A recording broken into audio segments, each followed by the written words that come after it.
গাজা ও Lebanon পরিস্থিতি ঘিরে নতুন এক যুদ্ধের দ্বারপ্রান্তে গোটা মধ্যপ্রাচ্য।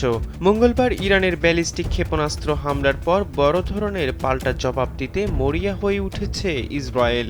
ইরানের শক্তির অন্যতম বড় কেন্দ্র পরমাণু স্থাপনায় হামলার হুমকি দিয়ে রেখেছে তেল আবিব। আর এরকম হামলা হলে মধ্যপ্রাচ্য জুড়ে যুদ্ধের আগুন যে ছড়িয়ে পড়বে তা নিয়ে নিশ্চিত বিশ্লেষকরা। এখন প্রশ্ন উঠেছে, উদ্ভূত পরিস্থিতিতে ইসরায়েলি প্রধানমন্ত্রী বেনিয়ামিন নেতানিয়াহু কি এত বড় ঝুঁকি নেবেন?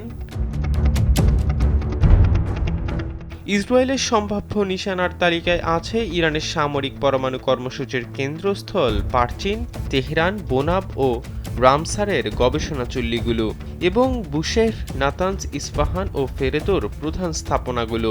সর্বোচ্চ বিদ্যুৎ সাশ্রয় যমুনা এসি, মাত্র 24 টাকায় এসি চলবে সারাদিন। যমুনা এসি। জাতিসংঘের পরমাণু পর্যবেক্ষণ সংস্থা IAEA এর মতে ইরান বেসামরিক পারমাণবিক বিদ্যুৎ শক্তির জন্য প্রয়োজনীয় 20%-এরও বেশি ইউরেনিয়াম সমৃদ্ধ করেছে।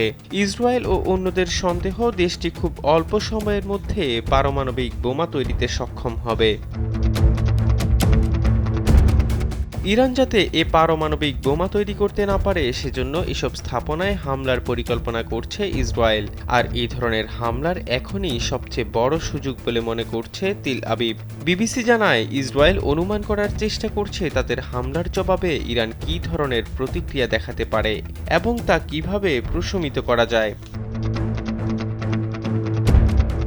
ইরান জানায়, ইসরায়েল পাল্টা হামলা চালালে ইরানও পাল্টা কঠিন আঘাত হানবে। ইরানের প্রেসিডেন্ট মাসুদ পেজেশকিয়ান জানিয়েছেন, এটি তেহরানের সক্ষমতার আভাস মাত্র। এই হুঁশিয়ারিকে আরও জোরদার করে IRGC বলছে, ইহুদিবাদী রাষ্ট্রটি যদি ইরানের অভিযানের প্রতিক্রিয়া জানায় তবে তারা বিধ্বংসী হামলার মুখোমুখি হবে। এরও আগে ইরান হুমকি দিয়ে বলেছিল, ইসরায়েল যদি কখনো তাদের পারমাণবিক স্থাপনায় হামলা চালায় তাহলে তাদেরও এ ধরনের স্থাপনা অক্ষত থাকবে না। সম্প্রতি একজন সাংবাদিক বাইডেনের কাছে জানতে চান, ইসরায়েল যদি এখন ইরানের পারমাণবিক স্থাপনায় হামলা করতে চায় তাতে তিনি সমর্থন দেবেন কিনা। মার্কিন প্রেসিডেন্ট সোজাসাপটা জবাব দেন, না। তিনি জানান, ইসরায়েলের প্রতিক্রিয়া জানানোর অধিকার রয়েছে, তবে সেটা পরমাণু স্থাপনায় হোক সেটা চান না। এদিকে দুই মার্কিন কর্মকর্তা দ্য গার্ডিয়ানকে জানান, ইরানের পরমাণু স্থাপনায় হামলা চালানো উচিত হবে না ইসরায়েলের। এর ফলে ঝুঁকি অনেক বেড়ে যাবে, যা হয়তো সামাল দেয়া যাবে না। এহসান আব্দুল্লাহ, কালবেলা ডেস্ক।